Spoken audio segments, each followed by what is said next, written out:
Alright.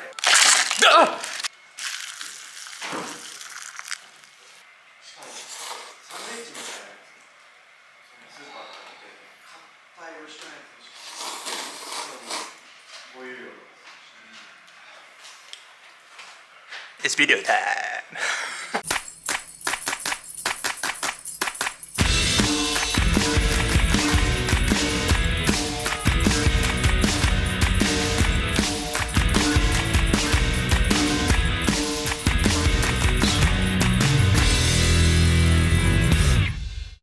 Okay, and how are you both finding living in Japan? It's pretty fun, Yeah? but like there are some challenges we face. You know, like every country has good and bad things, right? So Okay, so that's actually kind of like what I want to ask. So what's like the fun side of Japan? What do you enjoy about Japan? okay, so if I we were actually talking about this Right. earlier. Oh, really? That Oh. in India, like drinking in public is a taboo. It's a taboo? Yeah, it's a Oh, taboo. okay. But in Japan, you can, just take your beer can anywhere and nobody would judge you. So I think, that's the fun part about Japan. Yeah, I love it. Yeah. I love it. I do it all the time. Just like a beer can, just walking along here, like Yeah. it was great. Isn't it? For me, it's personally the convenience of going around. I love the transportation. Right. For example, convenience stores are the best. I love convenience stores in Japan. Yeah. And the language is the tough part for me. Yeah. Speaking in Japanese and like breaking the initial barrier with Japanese people is also very tough. When you say the barrier, do you mean in terms of language, or do you mean how people act? How people act with you if Right. you're a foreigner. Right. So they take their time to get to know you Right. and assess you properly. If that's the right word, I don't know. But Yeah. it's like breaking the initial barrier takes some time. Yeah, they tend to be self-inclined. They don't necessarily tell you their own opinions immediately, right? Right, yeah. Yeah, that makes sense. Maybe Indian people are more friendly in that sense. They're more open Right. from the beginning. More open, Yeah. right? I don't know if that's the right thing to do or not, but like I'm just saying I find It's it different. challenging. I see, that makes sense. And you're visiting Japan, like what are you enjoying about, how long have you been here? So it's only been 3 days for me. 3 days? Oh, okay, Yes. so you just arrived. Yes, I've just arrived. Okay. And for me, I think the transport is on time. It's very convenient. I'm still surprised that when it says 11:59, the train will arrive. It's there at the station. You don't have to wait for it. It's not running 5 minutes late. So that's the best part. And as I said, if everything was in English, I would feel much comfortable. But I'm getting used to it. Yeah. Because I think if you go to like the really touristy areas, Yeah. it tends to be a lot of English. Like if you go Yes. to any of the restaurants here, you have like English Yeah. menu and stuff. But if you move out of the touristy areas, it's all Japanese, right? Yes. So it's much more tricky. Okay. So I think the key question we wanted to ask in the interview was like what you find like frustrating or difficult about Japan, and I think it's probably a bit too early for you to tell so far. But it sounds like for both of you it's the language, right? Yes. So like the language is difficult. There's not enough English translations, that sort of thing, right? For me, I can speak Japanese. Oh, you can speak Japanese? Yeah, I can speak 日 Japanese. 本語でやりましょうかじゃあ。無理です。あ、そう？ Yeah, so I can speak Japanese, but there are different, respectful forms in Japanese also. Right. And if I can understand one level of respectful Japanese, Right. there is always some word Yeah. that I won't be able to understand. Yeah, because the conversational Japanese and like the Japanese you write in emails Yes. and the Japanese you speak to your boss, Yeah. it's all different, isn't it? Yeah. It's a nightmare. isn't Yeah. it? What is like?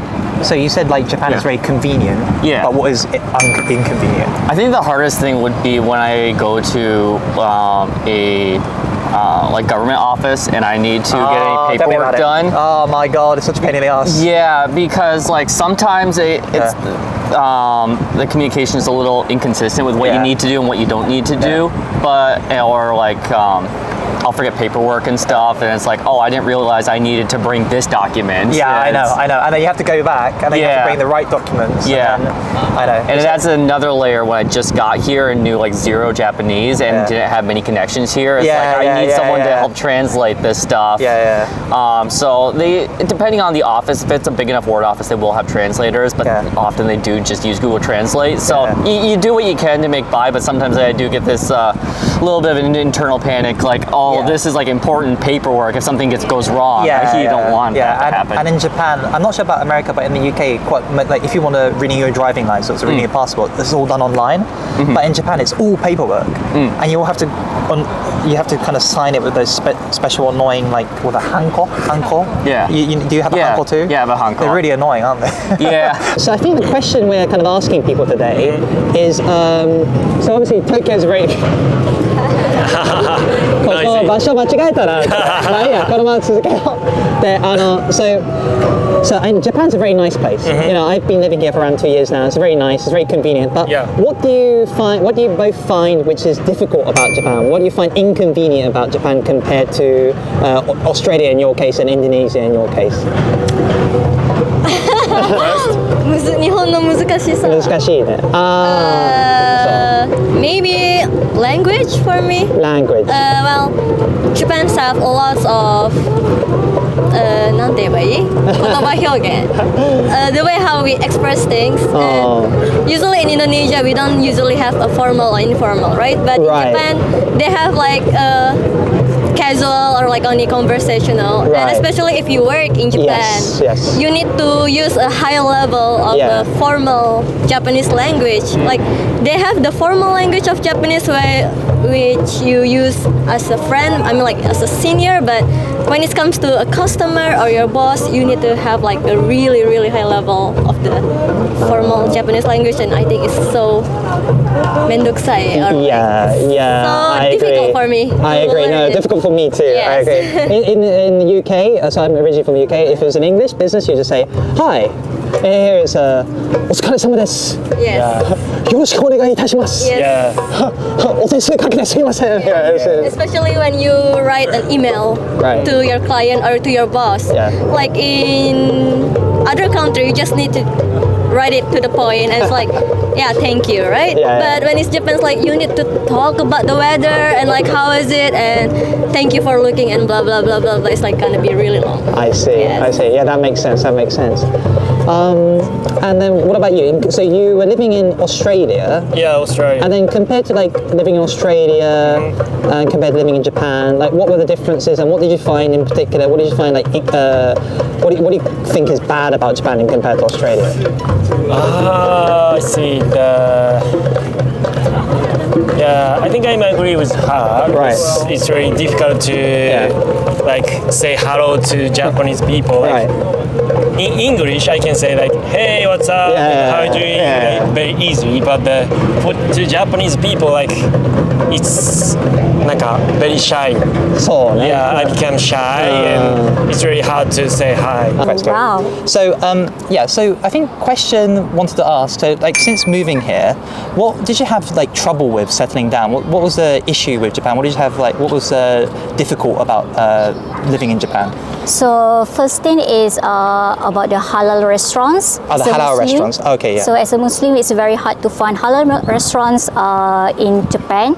Especially outside Japan, it's very hard to find halal restaurants and halal food here.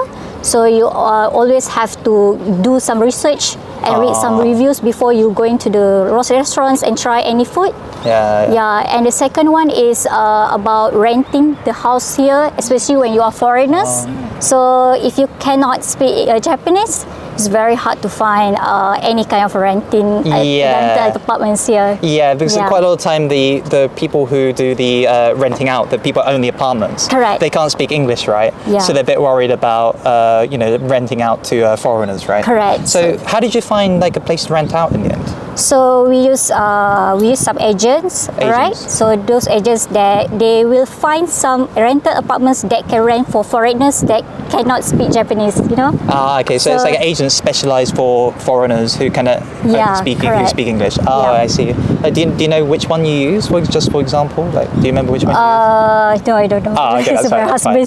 And then in terms of halal restaurants, I thought that was very interesting as well, because I think the Japanese population, like, it's a very there's only one religion people follow here, and I think it tends to be like the Buddhist principles, like Shinto or the types of Buddhism. So I don't think there's that many people who are Islam who live in who are Japanese.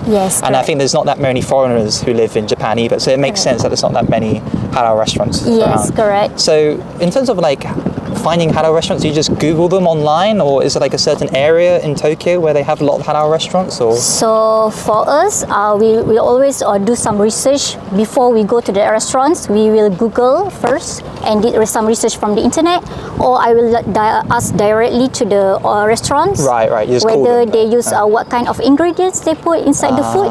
So they will actually recommend those kind of food that we can actually eat. If let's say we are so desperate, Okay. so we can like eat anything that actually are very how to say, it's like you can actually eat those ingredients that you can actually eat for Muslims. Right. Yeah. But it has to be those specific ingredients. Yeah, right? correct. I see. Interesting. But it's a pity that there's no website which kind of lists all the halal restaurants. And if you just have to kind of do research yourself. Yeah, we do have a lot of apps like halal apps like. Oh, okay. Yeah, halal apps like Ometonashi, Halal Devi.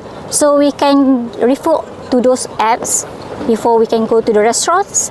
And also I do some food reviews also, halal food reviews also in really? Tokyo. Yeah. Oh, well, for the apps? For the ads, yeah, correct. Okay. And also for my TikTok, so Okay. so that people, any Muslims that came to Japan or Tokyo, they can try those kind of restaurants. So yeah. So Tokyo and Japan. yeah. Like, what did And you the find? combinis. Yeah, the combinis are pretty good, aren't they? Yes. Yeah, they're pretty good. Yeah, open 24 hours, great food. Yeah, of course. Yeah. But in terms of like inconvenient stuff, what did you find difficult? What did you find tricky about navigating Tokyo? Maybe The height, also he Yes. was very tall, Right. and he smashed his head, for example, at like when I the go station. yes, when I go at the subway, like through the door, I have to go like that. Yes. Yes. And like at some point, like the it's like very low. Right. Yeah, then, Or at the hotel in the shower, he stands like that at the Yes, shower. yes. Yeah. Right. What is it more? Yeah, that sounds like a pain. Yes. The sometimes the menus are not translated in English. Right. At restaurants or something. Yeah. But we can help us with translator. Translator apps or something. But it would be more convenient if. Like an English Everything menu or is something. translated. More Right. welcoming. Yeah. I think in like a really